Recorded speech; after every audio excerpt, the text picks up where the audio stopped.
नमस्कार बंधुगण, जय गुरुदेव। चलंतु आज भिडियोटी को आरंभ करिबा। आज भिडियो रे आमे जानिबा माँ लक्ष्मी कृपा किछि राशि व्यक्ति विशेषों ऊपर रहिबाकु जाउछि। माँ लक्ष्मी कृपा जगु तांकर आगामी समय बहुत भल रहिबाकु जाउछि। दीर्घन धरी जो माने अविवाहित थिले तांकर खूब शीघ्र विवाह मध्ये होबाकु जाउछि। जो मानकर बिजनेस लॉस रे चलथिला बा जो माने बहुत धार करज रे बुड़ी रहिथिले तांकर आगामी समय रे से धार करज करिथवा टंका से माने सुझि देबाकु जाउछन्ती। माँ लक्ष्मी कृपारु तांको हाथ को आसीबाकु जाउछि मुठा मुठा टंका। तेबे चलंतु सही भाग्यशाली राशि किए किए जहांको ऊपर स्वयं माँ लक्ष्मी कृपा वर्षा करबाकु जाउछन्ती से विषय में जानिबा। किंतु जानिबा पूर्व प्रथम हम चैनल को सब्सक्राइब करंतु एवं पाखरे आसुता बेल आइकन को प्रेस करंतु।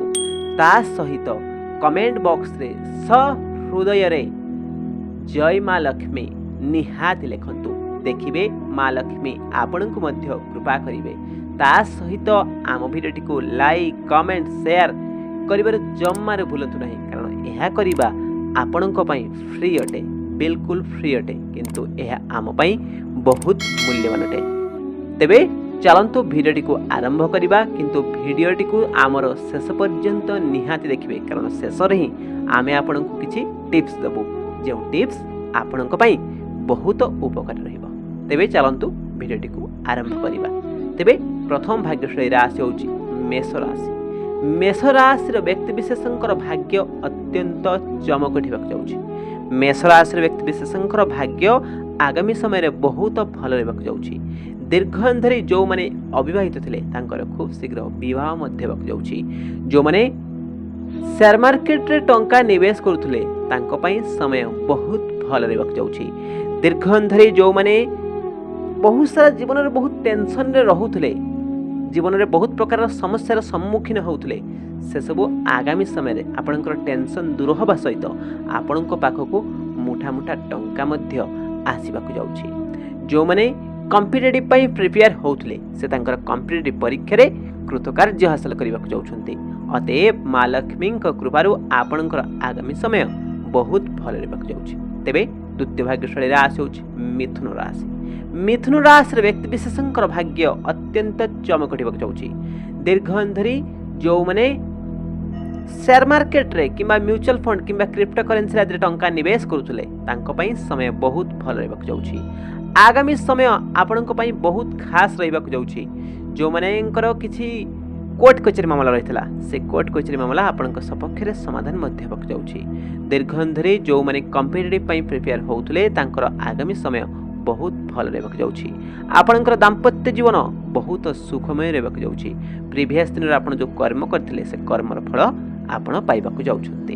तेबे तृतीय भाग्यशाली राशि होछि वृष राशि। वृष राशि व्यक्ति विशेषंक ऊपरे माँ लक्ष्मी कृपारु आपनकर आगामी समय बहुत भल रहबाकु जाउछि। दीर्घन धरी जो माने अविवाहित थिले तांकर खूब शीघ्र विवाह मध्ये होबाक जाउछि। जो माने निसंतान थिले तांकर संतान सुख मध्ये प्राप्त होबाक जाउछि। जो माने विद्या क्षेत्र बा शिक्षा रे आपण जो माने कमजोर थिले तांगा आगामी समय रे आपण आगो को बढ़िबाक जाउछन्ती। छात्र छात्री माने आगामी समय रे बहुत भल काम करिबाक जाउछन्ती। प्रीवियस दिन रे आपण जो कर्म करथिले से कर्मर फल आपण पाइबाक जाउछन्ती। आपणकर दाम्पत्य जीवन बहुत सुखमय रहिबाक जाउछि। अतएव माँ लक्ष्मी कृपारु आपणकर आगामी समय बहुत भल रहिबाक जाउछि। तेबे चतुर्थ भाग्यशाली राशि होउछि कुंभ राशि। कुंभ राशि व्यक्ति विशेषंक ऊपरे माँ लक्ष्मी कृपारु आपणकर आगामी समय बहुत भल रहिबाक जाउछि। दीर्घन धरी जो माने बिजनेस करि आउथले से बिजनेस रे जो लॉस चालथिला ताहा आपणकर रिकवरी हेबाक जाउछि। आपणकर से लॉस टंका उठी आपणकर बिजनेस रे बहुत प्रॉफिट आसीबाक जाउछि। आपणकर बिजनेस एक्सपांड हेबाक जाउछि। जो माने बिजनेस करूथले से तांकर बिजनेस रे भलो लाभ मध्य करिबाक जाउछन्ती। जो माने दीर्घन धरी अविवाहित थिले तांकर खूब शीघ्र विवाह मध्य होबाक जाउछि। आपणकर घरे एवं परिवार रे खुशीर समय आसीबाक जाउछि। जो माने निसंतान थिले तांकर संतान सुख मध्य प्राप्त होबाक जाउछि। छात्र छात्री माने तांकर शिक्षा रे बहुत आगो को बढ़िबाक जाउछन्ती। जो माने कॉम्पिटिटिव पई प्रिपेयर होउथले से तांकर कॉम्पिटिटिव परीक्षा रे कृतकार्य हासिल करिबाक जाउछन्ती। अतएव माँ लक्ष्मी कृपारु आपनकर आगामी समय बहुत भल रहबाक जाउछि। तेबे पंचम भाग्यशाली राशि होउछि मकर राशि। मकर राशि व्यक्तिविशेषଙ୍କ ଉପରେ ମା ଲକ୍ଷ୍ମୀଙ୍କର କୃପା ଯୋଗୁଁ ଆପଣଙ୍କର ଆଗାମୀ ସମୟ ବହୁତ ଭଲ ରହିବାକୁ ଯାଉଛି। ଦୀର୍ଘ ଦିନ ଧରି ଯେଉଁମାନେ ଅବିବାହିତ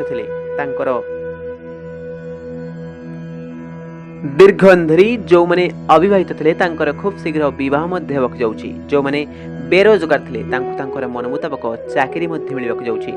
ଯେଉଁମାନେ ଚାକିରି କରୁଥିଲେ ସେ ତାଙ୍କର ଚାକିରିରେ ଭଲ ପ୍ରମୋସନ୍ ପାଇବାକୁ ଯାଉଛନ୍ତି। ଯେଉଁମାନେ ନିଃସନ୍ତାନ ଥିଲେ ତାଙ୍କର ସନ୍ତାନ ସୁଖ ମଧ୍ୟ ପ୍ରାପ୍ତ ହେବାକୁ ଯାଉଛି। ଅତଏବ ମା ଲକ୍ଷ୍ମୀଙ୍କ କୃପାରୁ ଆପଣଙ୍କର ଆଗାମୀ ସମୟ ବହୁତ ଭଲ ରହିବାକୁ ଯାଉଛି।